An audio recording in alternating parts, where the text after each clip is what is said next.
નમસ્તે વિદ્યાર્થી મિત્રો, જ્ઞાનમંજી વિદ્યાપીઠ મહુવા ઓનલાઈન એજ્યુકેશનમાં આપનું સ્વાગત છે. હું અભય વ્યાસ. આજે કમ્પ્યુટરની અંદર નેક્સ્ટ આપણે જે ટોપિક છે ટોપિક વિશે આપણે અભ્યાસ કરીશું. જેમાં છેલ્લે આપણે કમ્પ્યુટરની અંદર લોજિકલ સ્ટાઇલ ટેગ બધી જોઈતી, જેમાં કોડ હતી, ડીએફએન હતી, આવી અલગ અલગ પ્રકારની સ્ટાઇલ ટેગ વિશે આપણે અભ્યાસ કર્યો. આજે આપણે કમ્પ્યુટરની અંદર જે છે એ ફોન્ટ ટેગ જોવાની છે. તો ફોન્ટ ટેગ નો ઉપયોગ અને એનું પ્રેક્ટિકલ અત્યારે આપણે જોઈએ. જેમાં હું એક નોર્મલ HTML નો કોડ અત્યારે જે છે ટાઈપ કરું છું. HTML નો કોડ HTML ટેગથી ટાઈપ થશે. ત્યાર પછીથી જે ટેગ આવે છે એ છે હેડ ટેગ. ત્યાર પછી આવે છે ટાઇટલ ટેગ. ટાઇટલ ટેગની અંદર આપણે જે પ્રકારનું વેબ પેજ બનાવીએ છીએ એનું ટાઇટલ આપણે અહીંયા એડ કરીશું. તો ટાઇટલની અંદર હું અહીંયા ટાઇટલ એડ કરું છું, ફોન્ટ ટેગ એક્ઝામ્પલ. એટલે કે આપણે ફોન્ટ ટેગ વિશે અત્યારે અભ્યાસ કરીશું. અને ટાઇટલ ટેગ અહીંયા કમ્પ્લીટ થાય છે, ક્લોઝ થાય છે. ત્યાર પછી આવે છે અહીંયા હેડ ટેગ. બરાબર, હવે હેડ ટેગનું કાર્ય પૂરું. ત્યાર પછી આવે છે બોડી ટેગ. તો આપણે બોડી ટેગની અંદર ફોન્ટ ટેગનો આપણે ઉપયોગ કરવાનો છે. હવે ફોન્ટ ટેગનો ઉપયોગ શું થાય? તો ફોન્ટ ટેગ જે છે એનો ઉપયોગ તમે કોઈ પણ લખાણ તમે લખશો, એ લખાણને તમે કેવા પ્રકારની સ્ટાઇલ આપવા માંગો છો, લખાણની સાઇઝ કેવી તમે આપવા માંગો છો, અને કેટલી એની સાઇઝ તમારે દેવી છે, અને કેવા કલરના ફોન્ટ તમારે લાવવા છે, તો એ વસ્તુ ડિફાઇન કરવા માટે તમારે ફોન્ટ ટેગનો ઉપયોગ થાય. તો નોર્મલી અત્યારે આપણે અહીંયા ફોર્મેટ મેનુમાં હું નોટપેડમાં જાઉં છું અને ફોન્ટ ઉપર ક્લિક કરીશ તો અહીંયા અલગ અલગ તમને વસ્તુ આપેલી છે. જેમાં અહીંયા ફોન્ટ જે છે એ કયા સ્ટાઇલમાં તમારે લાવવા છે, તો જે તમે સ્ટાઇલ અહીંયા સિલેક્ટ કરશો એનું પ્રિવ્યૂ તમે જોઈ શકશો. તો એવા પ્રકારના ફોન્ટ તમે ક્યાં જોઈ શકો છો? વેબ પેજમાં જોઈ શકો. સાઇઝ અહીંયા જે છે તમે ફોન્ટની સાઇઝ એટલે કે તમારે એનું કદ કેટલું રાખવું છે, મોટી કેટલી રાખવી છે, નાની કેટલી રાખવી છે, એ વસ્તુ તમે અહીંથી નક્કી કરી શકો. પછી તમારે લખાણનો કલર કેવા પ્રકારનો રાખવો છે, તો આ બધું જે કાર્ય હોય એ કાર્ય કરવા માટે ફોન્ટ ટેગનો ઉપયોગ થાય. બરાબર, તો ફોન્ટ ટેગ જે છે લખાણનું સ્ટાઇલ એક નક્કી કરે છે કે તમે કઈ પ્રકારની સ્ટાઇલ રાખવા માંગો છો, કેવો કલર રાખવા માંગો છો. તો આ નક્કી કરવા માટે આપણે ફોન્ટ ટેગનો ઉપયોગ કરીએ છીએ. તો અત્યારે ફોન્ટ ટેગની આપણે શરૂઆત કરીએ, જેમાં ફોન્ટ ટેગ આવે છે. ફોન્ટ ટેગ આ રીતે શરૂ થાય છે. ત્યાર પછી ફોન્ટ ટેગના ગુણધર્મ આપણે અહીંયા એડ કરવા પડશે. તો ફોન્ટ ટેગનો સૌપ્રથમ ગુણધર્મ છે ફેસ. બરાબર, ફેસ એટલે કે કેવા પ્રકારના તમારે ફોન્ટ દર્શાવવા છે. તો ફોન્ટ તમારે ફેઝની વેલ્યુ તમારે જોવી હોય તો તમે ફોન્ટની અંદર ફોર્મેટમાં જઈને તમે જોઈ શકો. અહીંયા અલગ અલગ પ્રકારની સ્ટાઇલ આપેલી છે ફોન્ટની. આમાંથી તમે કોઈ પણ એક સ્ટાઇલ સિલેક્ટ કરી શકો. જેમ કે મારે જે છે એ આમાંથી આ સ્ટાઇલના ફોન્ટ જોઈએ છે, ALGERIAN, એલ્જેરિયન. ઓકે, તો હું અહીંયા ટાઈપ કરું છું ALGERIAN. તો એવા પ્રકારની સ્ટાઇલ મને ક્યાં જોવા મળશે? આઉટપુટમાં. એક આનો ગુણધર્મ છે ફેઝ.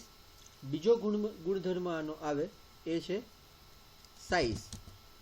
બરાબર, તમારે ફોન્ટ કેવડા મોટા જોઈએ છે? તો નોર્મલી અત્યારે હું અહીંયા એની સાઇઝ આપું છું 20. બરાબર, તો 20ની સાઇઝના ફોન્ટ આવે. જે રીતે કેમ અહીંયા તમે ફોન્ટ ફોર્મેટમાં જઈને ફોન્ટની સાઇઝ આપી શકો. બરાબર, તો એ પ્રકારે એનું દેખાવ જે છે ફરી જાય. જેમ કે આ જો મેં મોટી સાઇઝ આપી, તેનો દેખાવ થોડો મોટો થઈ જાય. હતું એ જ કરી નાખીએ આપણે ફરીથી.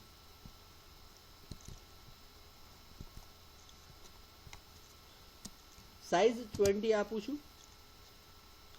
ત્યાર પછી ફોન્ટનો કલર ડિફાઇન તમે કરી શકો.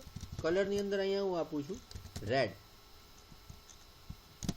બરાબર, તો આ મારો એક ફોન્ટના કાર્ય ફિક્સ થઈ ગયું કે એનો ફેઝ એટલે કે એની સ્ટાઇલ જે છે એલ્જેરિયન આવશે, સાઇઝ એની 20 આવશે અને કલર રેડ આવશે.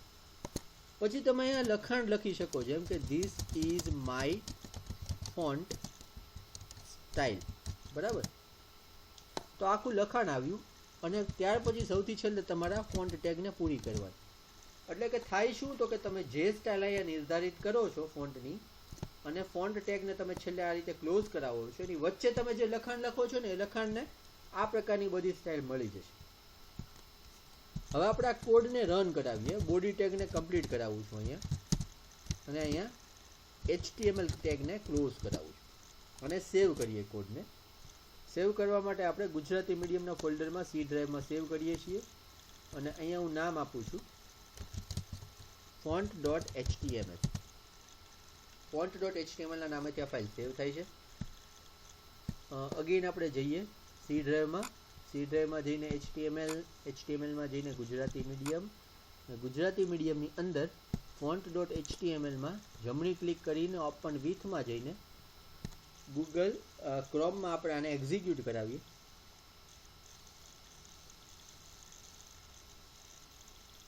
તો તમે અહીંયા જોઈ શકો છો કે જે આપણે ફોન્ટ સ્ટાઇલ આપી એ પ્રકારે અહીંયા એમાં પરિવર્તન આવી ગયું. This is my font style એવું લખાણ છે, એની 20ની સાઇઝ છે, એનો કલર રેડ છે અને એની સ્ટાઇલ જે છે અલ્જેરિયન સેટ થયેલી છે. એ પ્રકારે તમે અહીંયા ફોન્ટની સ્ટાઇલ આપી શકો. હવે આને આ જ કોડને હું કોપી કરું છું, Ctrl+C અને એને હું અહીંયા નીચે પેસ્ટ કરું, Ctrl+V. એટલે હવે આપણી પાસે આ 2 લાઈન થઈ ગઈ. અહીંયા હું આનું કંઈક સ્ટાઇલ ચેન્જ કરું છું. અહીંયા આપું છું એરિયલ બ્લેક. બરાબર, એરિયલ બ્લેક એટલે બ્લેક કલરમાં ફોન્ટ આવે. સાઇઝ અહીંયા આની હું થોડીક ચેન્જ કરી દઉં છું. સાઇઝ આની આપી દઉં છું સપોઝ 30 અને કલરની અંદર આનો કલર આપીએ અત્યારે આપણે બ્લુ. તમે અહીંયા સ્મોલમાં લખો તોય ચાલે, કેપિટલમાં લખો તોય ચાલે. અને ધીસ ઇઝ ફોન્ટ સ્ટાઇલ. આ આમનામ ટેક્સ્ટ રાખીએ, એની વેલ્યુ થોડીક ફેરવી છે. આ બીજું લખાણ થયું ધીસ ઇઝ ફોન્ટ સ્ટાઇલ અને આ બીજો ફોન્ટની ટેગ પૂરી થઈ. એટલે કે હું શું તમને દેખાડવા માંગુ છું કે ભાઈ પહેલી ફોન્ટની સ્ટાઇલમાં તમે આટલી વસ્તુ આપી હતી, પછી એ ફોન્ટ ટેગ ક્લોઝ કરી હતી, તો આ જે સ્ટાઇલ છે એ પહેલી લાઇનમાં તમને જોવા મળશે, જે તમે પહેલી ફોન્ટ ટેગની વચ્ચે લખો છો એ લાઇનમાં.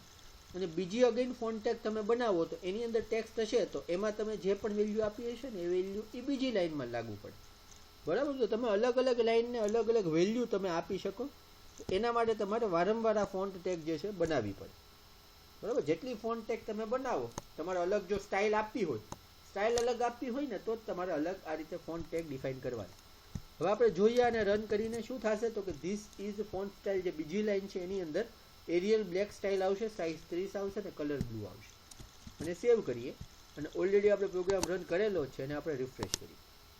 બરાબર, તો તમે જોશો તો this is my font style. જો આની સ્ટાઇલ ફરી ગઈ લખાણની, કારણ કે આમાં અલ્જેરિયન હતું ને આમાં એરિયલ બ્લેક આવ્યું, કલર બ્લુ આવ્યો અને એની સાઇઝ જે છે આપણે 30 આપી હતી. તો 30માં સાઇઝ થોડીક કમ્પેરેટિવલી નાની આવે છે, કેમ કે એની સ્ટાઇલ ઉપર ડિપેન્ડ હોય. આ એરિયલ બ્લેક જે સ્ટાઇલ છે તો એ એરિયલ બ્લેક સ્ટાઇલની અંદર એની સાઇઝ થોડીક આપણને નાની જોવા મળે છે. આપણે થોડીક સાઇઝ નાની પણ અહીંયા આપી દઈએ, સપોઝ આપણે 10 આપીએ અને સેવ કરીએ અને આને આપણે એક્ઝિક્યુટ કરાવીએ. તો સ્ટાઇલ સાઇઝ બહુ રિફ્લેક્શન અહીંયા આપણે સાઇઝનું નથી મળતું, કારણ કે એની ફોન્ટ સ્ટાઇલ ઉપર ડિપેન્ડન્ટ હોય. જેમ કે આની ફોન્ટ જે સ્ટાઇલ આપણે આપી છે એરિયલ બ્લેક, તો એ પ્રકારે એની સાઇઝ થોડીક અરેન્જ થઈ જાય ઓટો. પણ તમને આટલી વસ્તુનો ખ્યાલ આવી જવો જોઈએ કે ફોન્ટ જે છે એટલી જેટલી તમે ફોન્ટ ટેગ બનાવો એ પ્રકારે અલગ અલગ એની સ્ટાઇલ એની લખાણની અંદર આપણે સેટ કરી શકીએ. બરાબર, તો આ વાત છે ફોન્ટ ટેગની. ફોન્ટ ટેગની અંદરના 3 ગુણધર્મ મુખ્ય ગુણધર્મમાં પહેલું જે છે એ ફેસ, બીજું સાઇઝ અને ત્રીજું જે છે એનો કલર. હવે આવું વારંવાર તમારે નથી કરવું, વારંવાર આ બધા ગુણધર્મ લખવા. એના કરતાં પહેલેથી જ હું એક નક્કી કરી રાખું કે મારી આ ફોન્ટ પેજ આવો હોવો જોઈએ અને એની સાઇઝ આટલી હોવી જોઈએ. તો તમે એવું કાર્ય પણ કરાવી શકો. જેમ કે આ હું કોડ જે છે અહીંથી આને રિમૂવ કરું છું. બરાબર, અહીંયા ખાલી સિમ્પલ એક ફોન્ટ ટેગ રાખી છે, બાકી બધું રિમૂવ કરી નાખ્યું. અહીંયા પણ એ વસ્તુ કરીએ, બધું રિમૂવ કરી નાખ્યું છે, ખાલી ફોન્ટ ટેગ શરૂ થઈ અને છેલ્લે ફોન્ટ ટેગ આ રીતે પૂરી થાય છે. બરાબર, તો મારે પહેલેથી જ ઉપર જ નક્કી કરી નાખવું છે ભાઈ બધામાં કેવા પ્રકારની સ્ટાઇલ રાખવી છે, કેટલી સાઇઝ રાખવી છે અને કયો કલર રાખવો છે. એ તમે અહીંથી કરી શકો. એની માટેની ટેગ આવે છે base font. Base font tag તમે પહેલાં લખી નાખો, પછી એમાં તમે ફેઝની વેલ્યુ આપી દો. જેમ કે અહીંયા હું આપું છું એરિયલ. બરાબર, એ તમે અહીંયા એની વેલ્યુ જોઈ શકો. મેં પહેલાં તમને સમજાવ્યું એ રીતે. પછી અહીંયા સાઇઝની અંદર તમે એની સાઇઝ આપી દો. સપોઝ સાઇઝમાં હું આપું છું 10, બરાબર, અને કલરમાં આપું છું ગ્રે. તો આ વાત થઈ ગઈ પૂરી. એક જ લાઈન આવી. બેઝ ફોન્ટ ટેગનો ઉપયોગ હું તમને સમજાવું કે બેઝ ફોન્ટ ટેગમાં તમે જે પણ ફેઝ એટલે જે પણ એની સ્ટાઇલ આપો, જેટલી સાઇઝ આપો ને જે પણ કલર આપો, એ બધા લખાણની અંદર એ વસ્તુ કોમન જોવા મળશે. બરાબર. જેમ કે આને આપણે સેવ કરીએ અને છેલ્લે આને હું અહીંયા એક્ઝિક્યુટ કરું છું.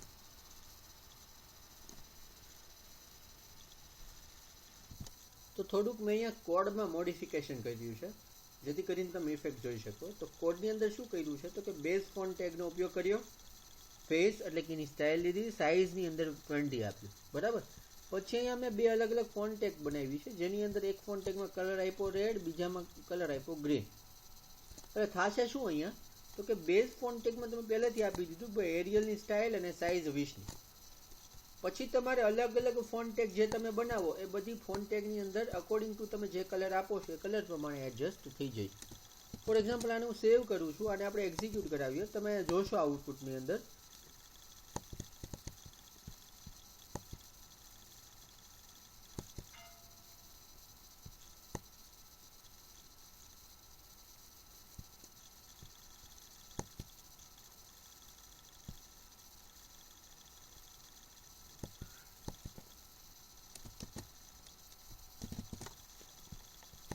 બરાબર. તો અહીંયા આઉટપુટ આપણે જોઈએ જેની અંદર તમે જોશો તો અહીંયા ધીસ ઇઝ રેડ અને ધીસ ઇઝ ગ્રીન. થોડુંક ઝૂમ કરાવીએ તો થાય છે શું આપણા માટે સરળ શું બની જાય છે તો કે આપણે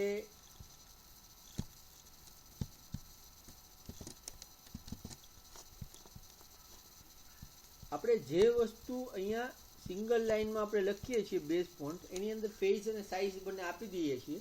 પછી તમારે જો તમારે કલર ચેન્જ કરવો હોય તો તમે અહીંયા અલગ અલગ ખાલી કલર જ આપી શકો એક એક ફોન્ટને. બાકી પહેલેથી એક ફોન્ટની સ્ટાઇલ ને સાઇઝ ને બધી વસ્તુ પહેલેથી ફિક્સ થઈ જાય, બરાબર. તો આ રીતે તમારે કોઈ પણ કાર્ય કરાવવું હોય તો તમે બેઝ ફોન્ટ ટેગનો ઉપયોગ કરીને કાર્ય કરાવી શકો. તો આ વાત થઈ ફોન્ટ ટેગની. ફોન્ટ ટેગની અંદર મુખ્ય બે જ વસ્તુ આવે. એક તો ફોન્ટ ટેગ જેની અંદર એના ગુણધર્મ આપણે જોયા, ફેઝ, સાઇઝ અને કલર. અને બેઝ ફોન્ટ ટેગ જે છે તમે બધા ફોન્ટને કોમન સ્ટાઇલ અને સાઇઝ આપી હોય તો તમે ઉપરથી આપી શકો. કલર તમે આપો હોય તો તમે કલર પણ આપી શકો. પણ મેં અમુક આની અંદર મોડિફિકેશન કર્યું છે જેથી કરીને તમારી બુકની અંદર જે કોડ છે એ પ્રકારે જ અહીંયા કોડ બનાવીને તમને સરળતાથી સમજે. ત્યાર પછી એક કોષ્ટક તમારી બુકની અંદર આપેલું છે. જે કોષ્ટકનો મતલબ હું તમને પહેલાં તો સમજાવું કે તમારે અહીંયા ચિહ્નો જે આપેલા છે એવા ચિહ્ન તમારે વેબ પેજમાં દર્શાવવા હોય તો અલગ અલગ ચિહ્નોના નામ અહીંયા આપેલા છે. ભાઈ લેસ ધેનની સાઇન છે, આ ગ્રેટર ધેનની સાઇન છે, આ એમ્પરસનની સાઇન છે, આ કોપીરાઇટ સિમ્બોલ જ્યારે પ્રોડક્ટમાં હોય ને કે ભાઈ કોપીરાઇટ એટલે કોઈ વ્યક્તિ કોપી કરે એનું તો એના પર કેસ થાય એ છે. આ 1/4 સિમ્બોલ છે, આ અડધું એટલે કે હાફ, આ 3/4 અને આ રજિસ્ટર સિમ્બોલ.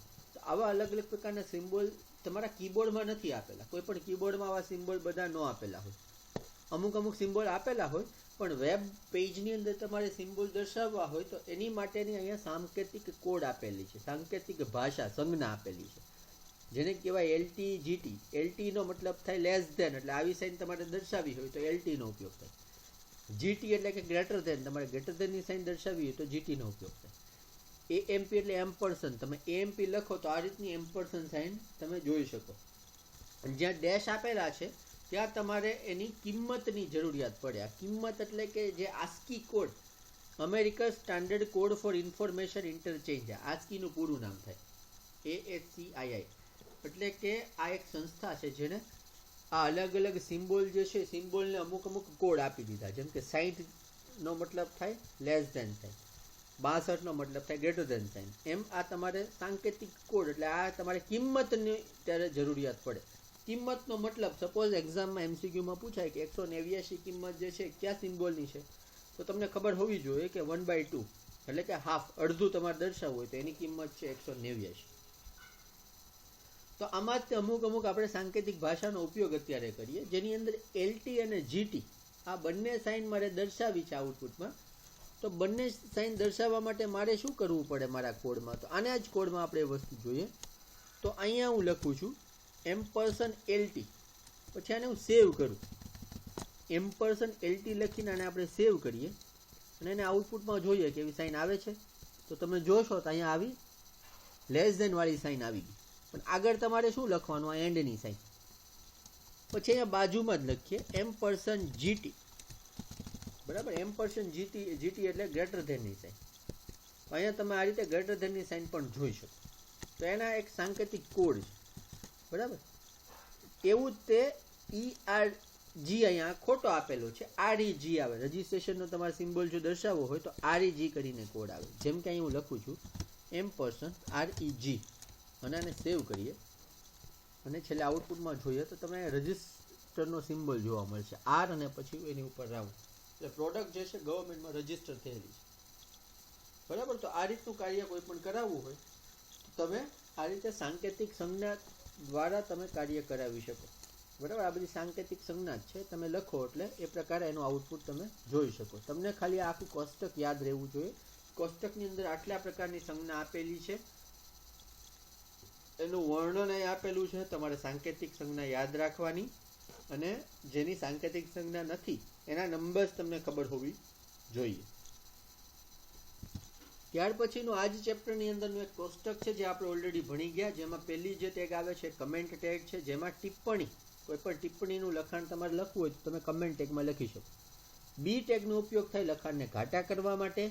બેઝ ટેગ પણ આપણે આગળના વિડીયો લેક્ચરમાં ભણી ગયા, નો યાદ હોય તો અગેન તમે વિડીયો લેક્ચર જોઈ શકો છો, બરાબર. બેઝ ટેગનો ઉપયોગ શું થાય તો કે તમારે પહેલેથી જ તે એક URL એટલે કોઈ ફાઇલ જે છે એનું નામ તમારે ત્યાં નાખી દેવું હોય તો તમે કોઈ પણ બટન ઉપર કે કોઈ પણ જગ્યાએ ક્લિક કરો હાઇપર લિંકમાં, તો એ ફાઇલ ઓટોમેટિકલી જે છે ઓપન થઈ જાય. બેઝ ફોન્ટ ટેગ આપણે હમણાં જ જોઈ આ વિડીયો લેક્ચરમાં. બોડી ટેગનો ઉપયોગ આપણે જોયો, જેની અંદર બેકગ્રાઉન્ડ કલર, ટેક્સ્ટ કલર અને લિંક કલર આવા અલગ અલગ પ્રકારના ગુણધર્મો આપણે બોડી ટેગની અંદર એમનો અભ્યાસ કર્યો. ત્યાર પછી પણ એક કોષ્ટક આપેલું છે જેમાં સાઇટ ટેગ આપી છે, જેની વિશે આપણે અભ્યાસ ગઈકાલે કર્યો હતો, બરાબર. એનું અહીંયા વર્ણન પણ લખેલું છે કે સાઇટ ટેગ જે છે પુસ્તકનું શીર્ષક કે કોઈ પણ ફિલ્મનું નામ દર્શાવવા માટે થાય. કોડ ટેગનો ઉપયોગ કમ્પ્યુટર પ્રોગ્રામિંગ લેંગ્વેજની કોઈ પણ ભાષા દર્શાવવા માટે થાય.